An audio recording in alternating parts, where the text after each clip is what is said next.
बड़ी और अहम खबर के साथ जल जीवन मिशन एक ऐसा मिशन या ऐसी योजना जो केंद्र सरकार के द्वारा शुरू की गई थी, उस योजना को लेकर समीक्षा बैठक सचिवालय में मुख्य सचिव सुधांशु पंत की अध्यक्षता में है और इसमें जेएमएम और अमृत 2.0 में भ्रष्टाचार और अनियमितताओं पर सीएस बेहद गंभीर है। अमृत 2.0 में टेंडरों में अनियमितताओं के मामले पर सीएस की पैनी नजर है।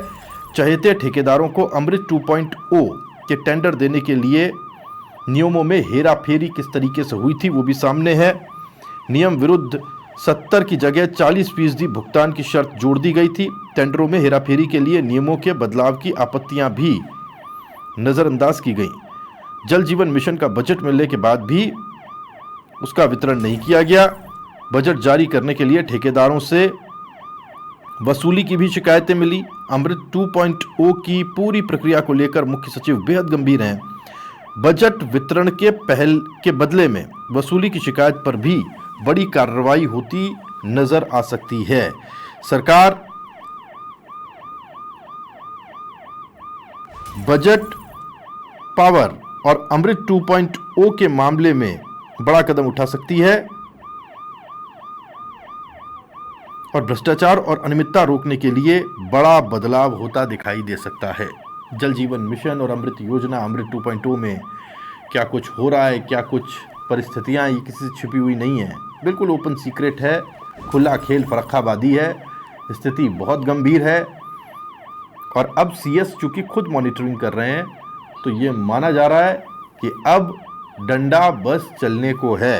राकेश शर्मा मेरे सहयोगी मेरे साथ जुड़ गए हैं, जानकारी उनसे लेने की कोशिश करते हैं। राकेश जी, अब सीएस चूंकि खुद देख रहे हैं तो अब उम्मीद की जानी चाहिए कि बड़े परिवर्तन बदलाव देखने को मिलेंगे। जल जीवन मिशन और अमृत 2.0 इनका किस तरीके से बट्टा बैठा है ये तो जग जाहिर है, अब उम्मीद है बदलाव की।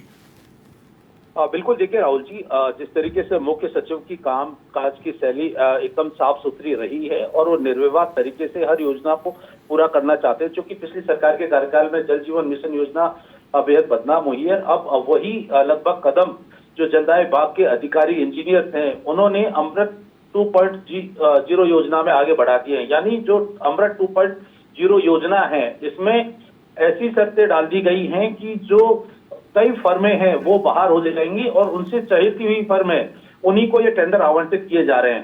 तो निश्चित तौर पर इससे जो काम की गुणवत्ता है वो प्रभावित होगी। काम जो समय पर पूरा करवाना है वो पूरा नहीं हो पाएगा। तो इसकी ये मामला बेहद गंभीर है और ये शिकायत उच्च स्तर तक पहुंची है। इस मामले को लेकर मुख्य सचिव बेहद गंभीर हैं, क्योंकि राज्य सरकार की मंशा जो सरकारी योजनाएं हैं उनको आम जन तक पहुंचाने की है, लेकिन इंजीनियर जिस तरीके से पहले भी उनके कारनामे रहे हैं कि वो योजनाओं को पूरा करने से ज्यादा अपना और अपने चहेते ठेकेदारों का हित तलाशते हुए नजर आ रहे हैं। साथ ही जल जीवन मिशन योजना में अभी जो फंड जारी किया गया है, पिछले लंबे समय से वो फंड रखा हुआ है। जो शिकायतें पहुंची हैं कि जो अधिकारी जिनके पास फंड के पावर हैं वो ठेकेदारों से अब बार्गेनिंग करने लगे हैं। बार्गेनिंग इस बात की जा रही है कि उनके भुगतान के बदले में उन्हें कितनी राशि जो है दी जाएगी। तो अब जब बात नहीं बन पा रही है, फंड वितरित नहीं हो पा रहा है, तो उससे जल जीवन मिशन के काम पर ब्रेक लगा हुआ है।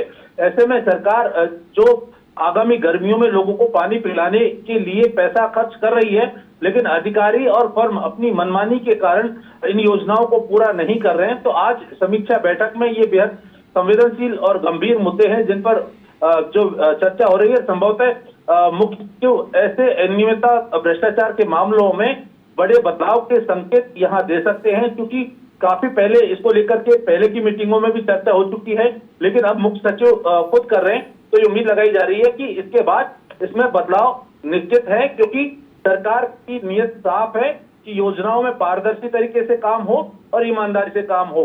निजी हित जो अधिकारी और ठेकेदार इसमें देखना चाहते हैं, शायद संभवतः वो पूरा सरकार नहीं होने देगी। धन्यवाद राकेश जी आपका जानकारी के लिए।